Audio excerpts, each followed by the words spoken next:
Dr. Orchard is a spatial ecologist and conservation scientist based in Aotearoa, New Zealand. He works as an independent consultant in biogeography and social ecology. He's also the current Oceania Regional Chair for the IUCN Commission on Ecosystem Management and a senior research fellow and active researcher at the University of Canterbury. Uh, Dr. Orchard's work focuses on developing strategies to build resilience and enhance the recovery of coastal, river, and floodplain ecosystems. His main research interests are the impacts of hydrological hazards such as sea level rise, flood and erosion regimes, and their interactions with climate change. So with that, I will turn it over to you, Dr. Orchard. Thank you so much for being here. Yeah, thanks so much, Hannah, and hi to everyone. Kia ora koutou. Shane Orchard tukunga, no Okatahi ho, which is Maori Mihi for saying hello. I'm Shane and I'm in Aotearoa, New Zealand. Okay, so thanks again for the introduction and also mentioning this paper, and my talk's going to more or less just walk through this paper. I hope that it's going to be a nice way to wrap up the session. It's maybe crystallizing some of the ideas. I'm sure probably all of them have come out in the case studies and presentations in the symposium to date. So this is potentially some sort of a wrap up, but we had a specific focus on looking at emerging issues when we did this piece of work, which was about 3 years ago. And we were looking across the global literature, academic literature, and some grey literature where we could find it, and then trying to synthesize a set of emerging issues that were commonly felt around the world. So a lot of them, of course, come out today. So let's get into it.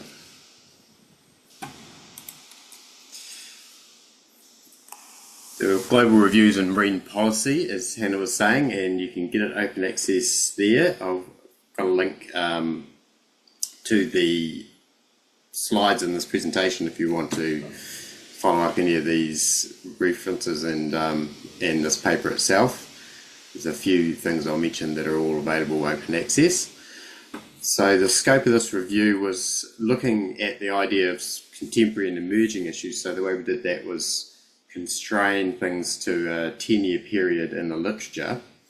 We were looking for access issues that are specific to the coast and coastal environments. So it was really great to hear about this symposium on the same theme. And looking at different forms of access barriers, we tend to think of the physical ones front of mind, but also other social and cultural access barriers that are thrown up by interactions with people and the coastal environment. So the methods were a keyword search first and foremost, and we were interested in identifying case studies that could provide more detail and nuance of how coastal access issues were playing out. I think hearing today's presentations, I'm now aware of a whole lot more of them, so this is going to be a great opportunity for further collaboration, I think, from people in the symposium. And we applied a thematic and case study analysis of the material we'd brought together. So just as a little bit of a spoiler alert, I guess, it all boiled down to these 6 ideas of 6 major types of emerging issues.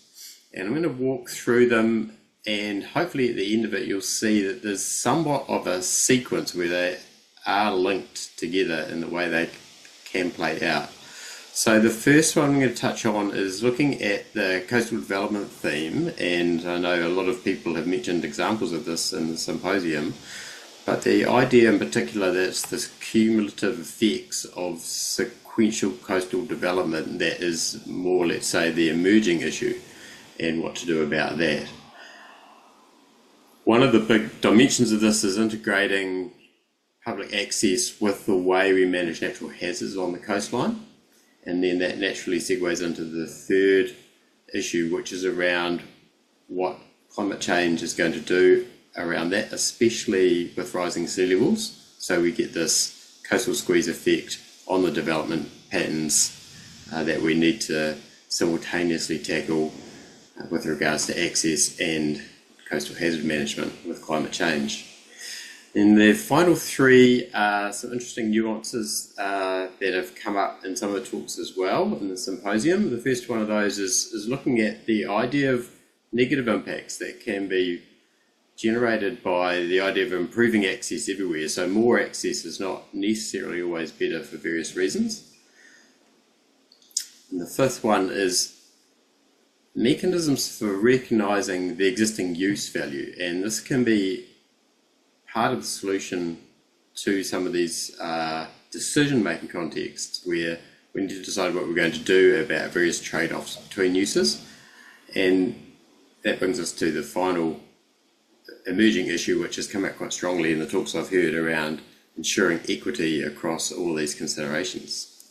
So just as a brief overview of what we're drawing on in the paper there, we had 36 case studies from around the world that we looked at in the literature, and that was just a way of racking them up against those 6 emerging issues. So stepping through them one by one now. So I was mentioning the cumulative change idea is an emerging issue that's quite hard to tackle, and it's much the same with other forms of environmental impacts in coastal environments. It's the accumulation of small losses along the way that becomes difficult to deal with, because a lot of them were actually legal at the time, but the cumulative effects are often falling through the cracks.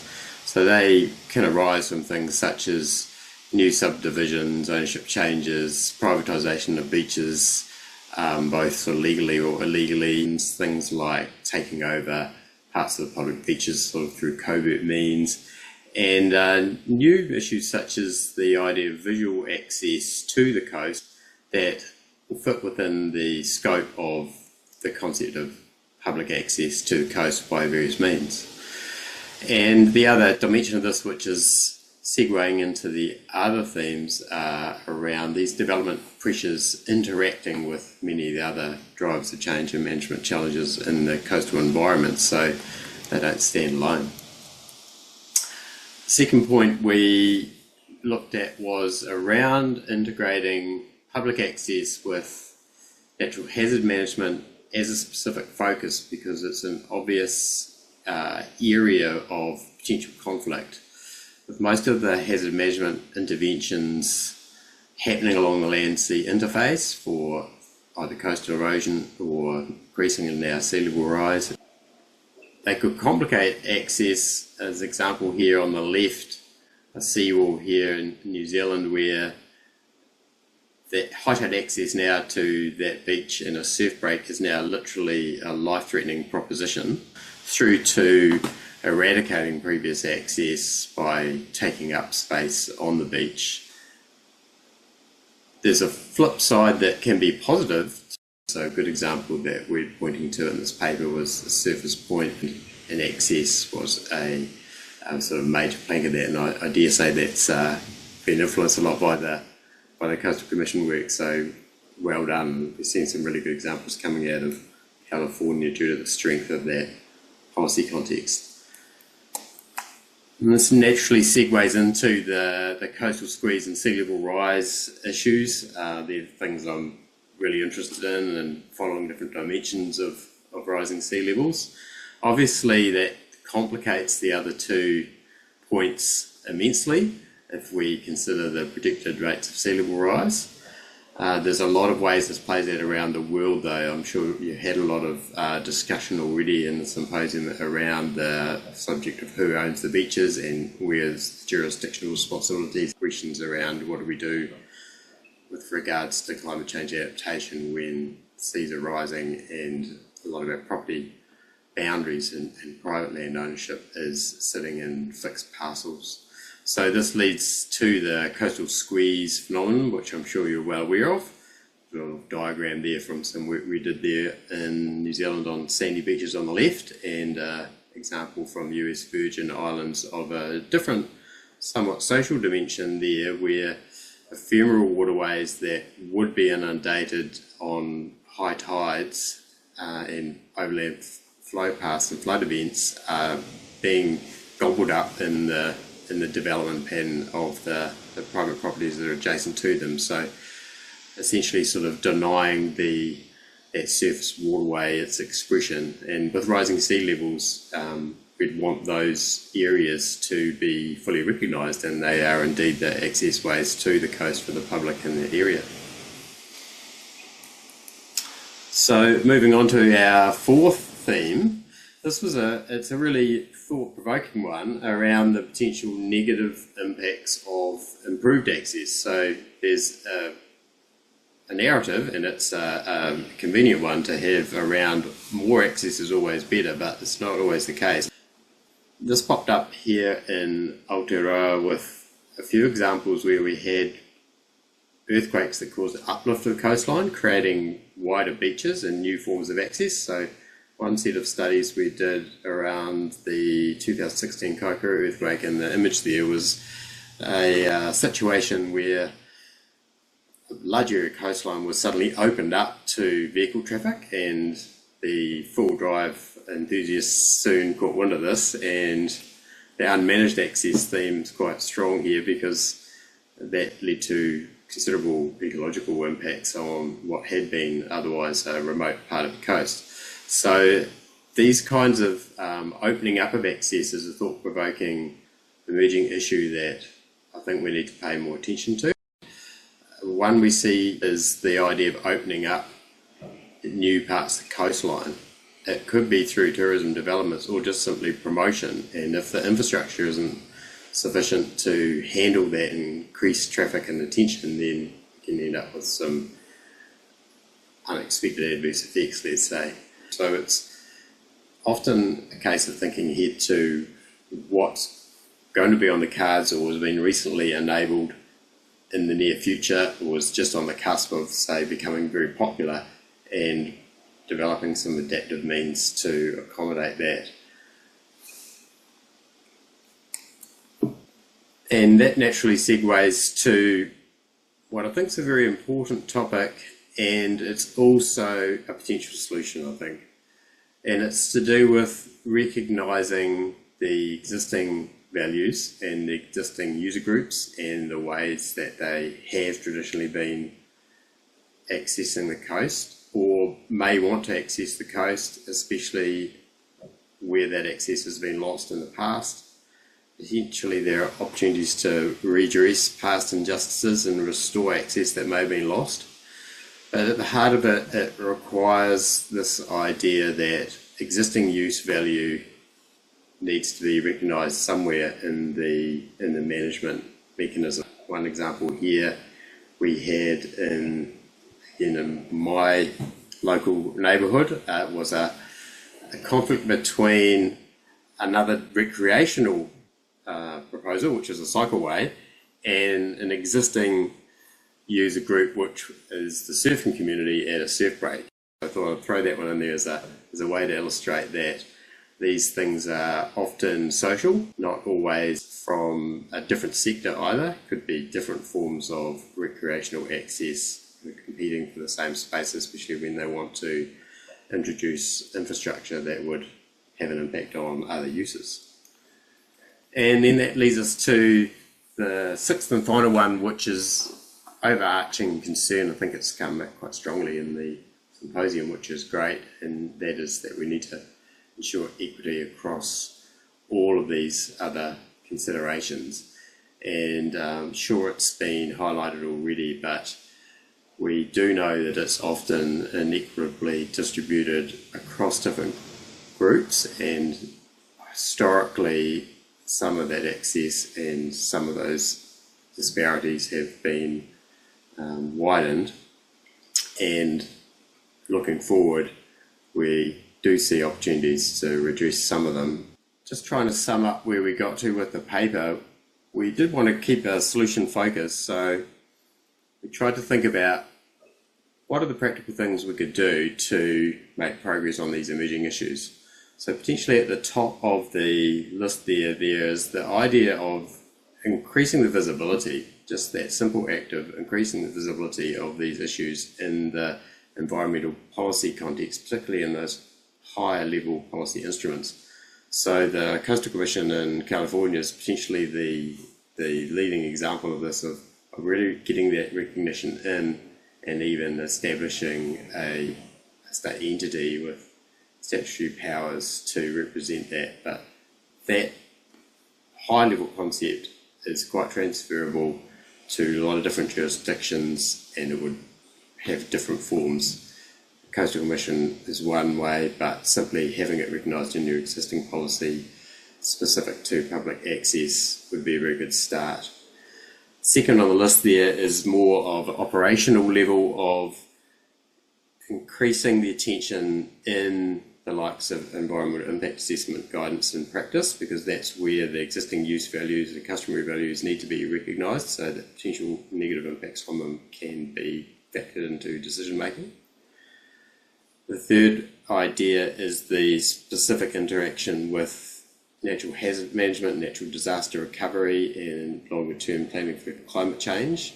There's lots of ways in which we can practically incorporate coastal access into, say, infrastructure. So I've got some really good examples in New Zealand of people interested in this, of seawalls that just haven't been designed with access in mind, and they could easily have had stairways and other features built into them, but don't. And lastly, just simply developing a long-term emphasis as a cross-cutting theme for environmental management is going to become increasingly important, because these issues are not going to be going away. If anything, they're going to be exacerbated all around the world along coastlines with sea level rise. So that really indicates we need a long-term sort of strategic outlook on how we can manage coastal access appropriately alongside all these other considerations.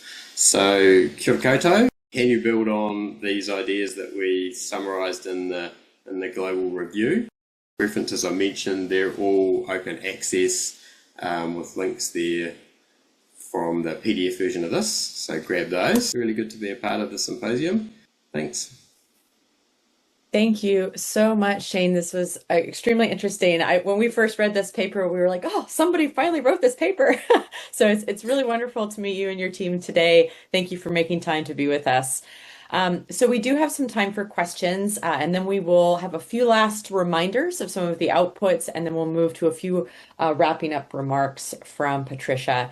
But if you do have a question, please feel free to raise your little emoji hand or put it in the chat. I do see one from here from Mike right away. He says, my understanding is that the New Zealand Coastal Policy Statement includes a policy that is intended to facilitate public access on the coast.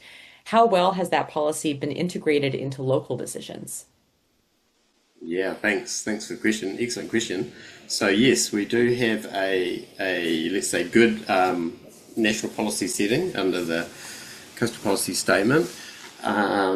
Unfortunately, as with quite a few other aspects of that Coastal Policy Statement, it's high level, and at the implementation end, it's devolved out to the regions of the country, so they all do it differently.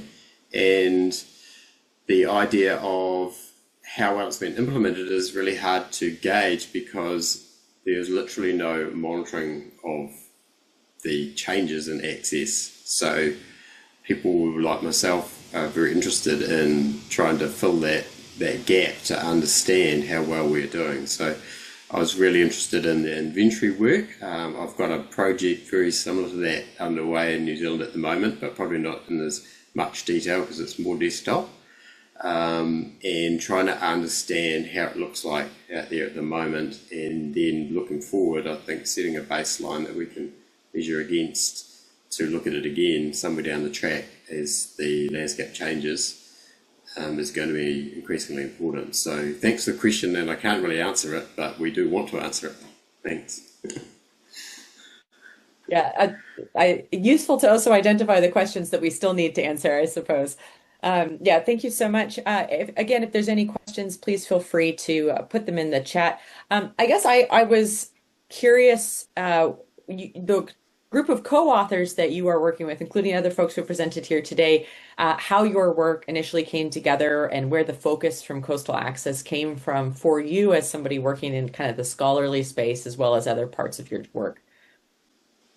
Okay, yeah, thanks. So backstory for me is I'm primarily an independent consultant, but I've had around nearly 10 years work now on government funded research programs looking at different aspects of coastal and river management. And I'm really interested in the displacement effects of natural disasters and climate change. So we're looking at ecological impacts mainly, but also the social and socio-ecology aspects of those displacement events. So I've been following access changes in different environments, particularly to do with the relevance for resource management and ways that people want to interact with coastal environments as spaces that are important for health and well-being, but also for their access to resources that are also important to livelihoods and well-being, and particularly things like local fisheries. So that's where the intersection fits for me.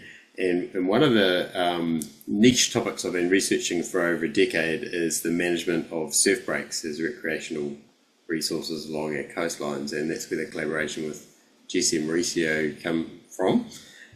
We've done quite a bit of work on surf break management around the world, particularly legal protection, or let's say effective protection of surf breaks as natural resources, and the access component there is a really big component of that set of considerations.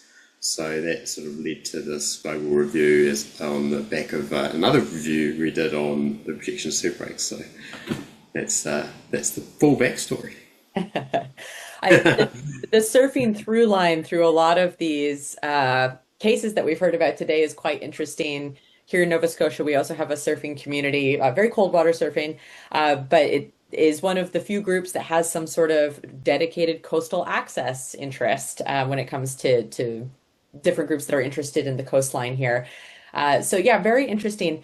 I wondered if just in our last few minutes you could talk a little bit more. I was very interested in the theme from your paper around the when you create more access, you actually might create more problems, and maybe the access conflicts with some of, say, the ecological interests. Certainly, that question's come out of our chat today a few times of people wanting to use the space, but then that might have some negative impacts on, say, a fragile ecosystem or a sensitive ecosystem. So I wonder if you could speak a bit more about that theme, or if maybe you have any examples that come to mind.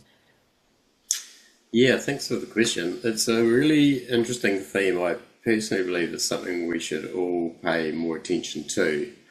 In some respects, I think the idea of more access or protecting access against development is a little westernized in its view.